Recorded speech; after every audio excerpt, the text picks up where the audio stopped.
What's up everyone? Alex here.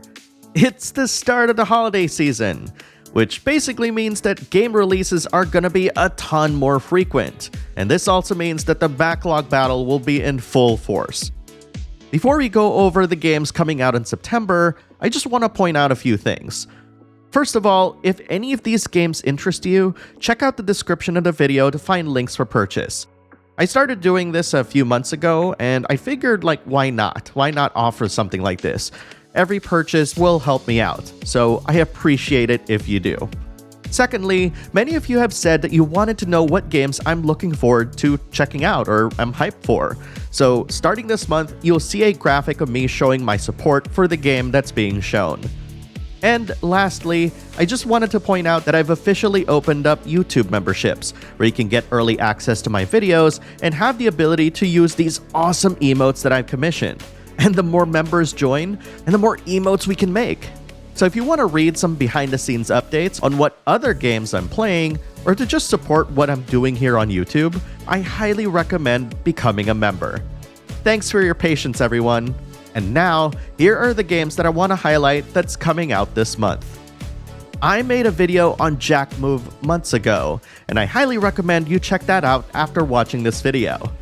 Jack Move is a cyberpunk-themed turn-based RPG where you play the role of Noah, whose father was abducted by an evil corporation called Monomind. I've talked to so many of you lately that I know that a lot of you are playing some really long RPGs, and that's where Jack Move comes in at a perfect length of about 8 to 10 hours, which is a pretty low-key experience.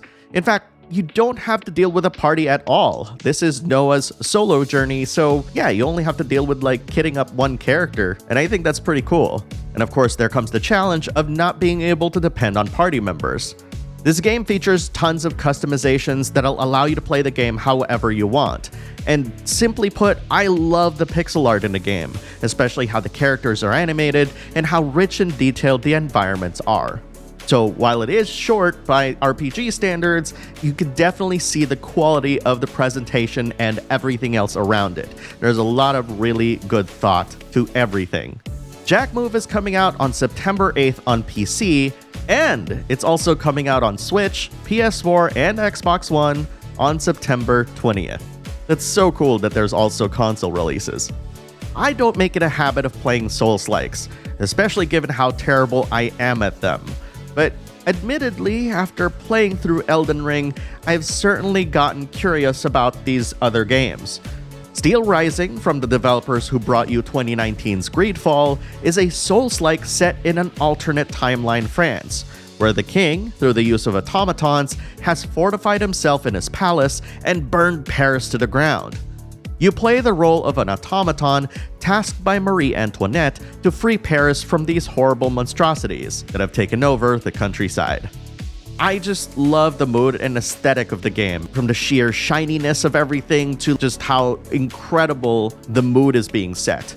And yes, it's very steampunk in a way, but with a French aristocratic twist. I just love this setting as well, and I've been to many of these places before, so I'm looking forward to seeing the interpretations of Invalides, Tuileries, and Versailles.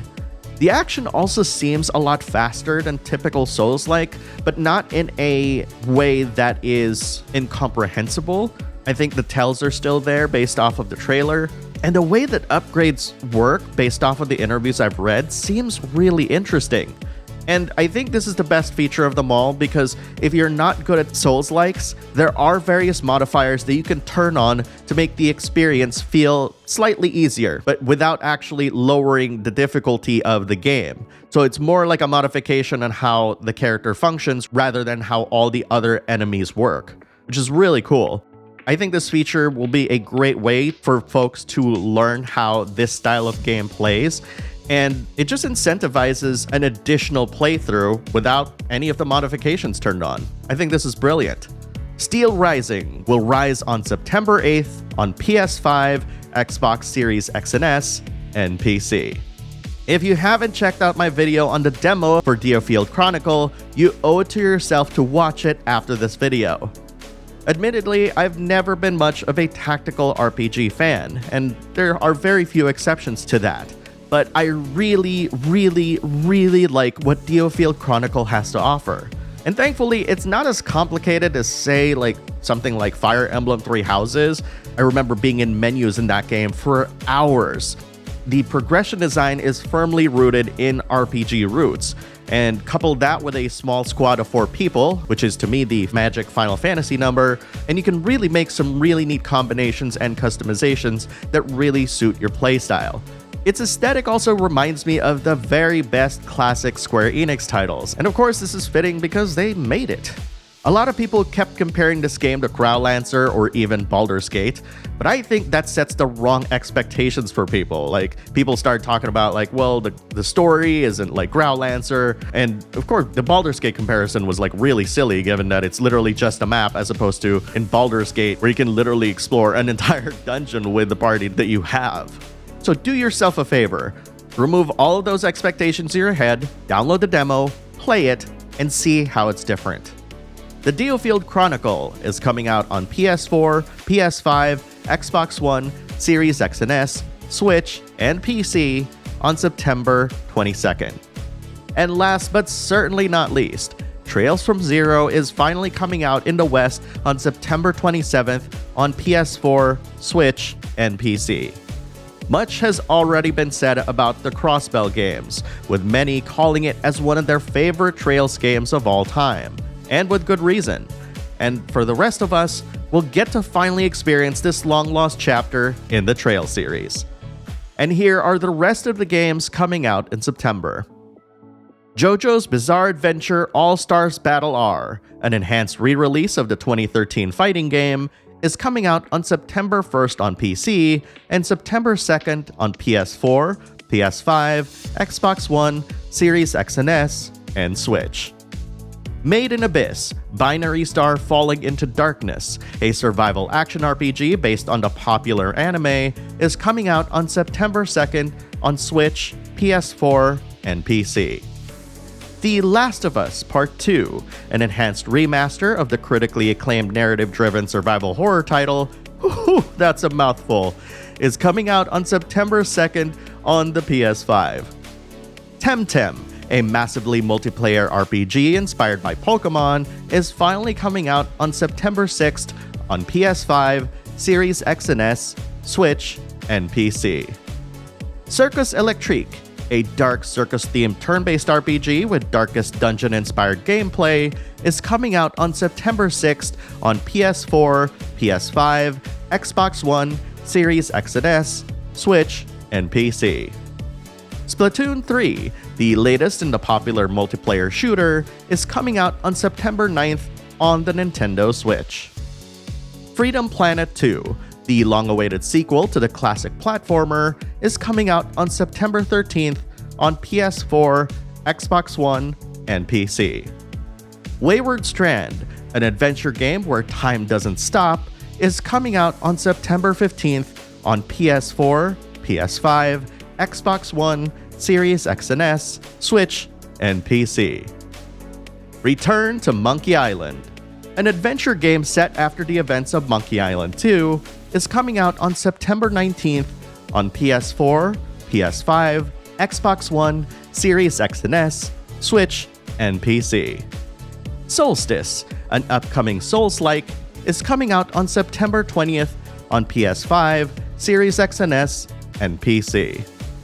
Potion Permit, an action RPG with crafting mechanics, is coming out on September 22nd on PS4, Xbox One, Switch, and PC. The latest game in the Taiko no Tatsujin series, Rhythm Festival, is coming out on September 23rd on the Nintendo Switch. The official release of Grounded is slated for September 27th on Xbox One, Series X and S, and PC. The long-awaited follow-up to the popular Valkyrie profile series, Valkyrie Elysium, is coming out on September 29th on PS4 and PS5, with the PC version arriving in November. Little Witch Nobita, a magical shooter, is coming out on September 29th on PS4, Switch, and PC. Arrowheart, a classic Zelda-inspired adventure, is coming out on September 30th on PS4, PS5, Xbox One, Series X and S, Switch, and PC. Blade Assault, a 2D roguelite action platformer, is coming out on September 30th on PS4, PS5, Xbox One, Series X and S, and Switch. And lastly, Lemon Cake, a cute business sim, is coming out on September 30th on PS4, PS5, Xbox One, Series X and S, and Switch. And that, my friends, are the games coming out in September. Are your wallets crying yet? Which games are you picking up? Post which games you're looking to pick up in the comments below, and share what other games you're hyped up for. And most of all, have fun. It's video games after all. Good luck with your backlogs, everyone, and thank you very much for watching. And I'll see you in the next video.